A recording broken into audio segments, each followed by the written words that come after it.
আমাদের এই বালাচাও অর্ডার করতেও কোনো টাকা লাগে না, এটাকে রিটার্ন করতেও কোনো রকম কোনো টাকা দিতে হয় না। ডেলিভারি ম্যানের সামনে আপনি এটার ফয়েল খুলবেন, খুলে খাবেন, খেয়ে টেস্ট করবেন, যদি ভালো লাগে তাহলে রিসিভ করবেন, আর ভালো না লাগলে সাথে সাথে রিটার্ন করে দিবেন। ভাই আমি এত কনফিডেন্স নিয়ে বলার কারণ একটাই, আপনি যখন আমাদের এই বালাচাও একবার টেস্ট করবেন আপনি এটার ফ্যান হয়ে যাবেন। আপনি তো এটা রিটার্ন করতে পারবেনই না, বরং আপনি আফসোস করবেন কেন আমি একসাথে এই বালাচাও 2 কেজি অর্ডার করলাম না।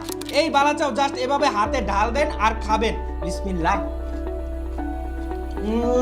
বাইরে ভাই সেই রকম ক্রিস্পি, ঝাল ঝাল এবং মুখরোচক। আবার চাইলে এভাবে এরকম সাদা ভাত নিয়ে এই স্পেশাল বালাচাও ভর্তা দিয়ে এভাবে মাখিয়ে, বিসমিল্লাহ। বাইরে ভাই নর্মাল ভাতের স্বাদকে এই বালাচাও ভর্তা আরো দ্বিগুণ বাড়িয়ে তুলছে। আপনি যখন এই বালাচাও দিয়ে ভাত দিয়ে খাবেন আপনি জাস্ট এটার প্রেমে পড়ে যাবেন। আবার চাইলে আপনি এইরকম স্পেশাল ভর্তা দিয়ে, মুড়ি মাখা দিয়ে অথবা প্লেন পোলাও দিয়ে তৃপ্তি সহকারে খেতে পারবেন। তাই সারা বাংলাদেশে ক্যাশ অন হোম ডেলিভারিতে এই বালাচাও অর্ডার করুন এখনই।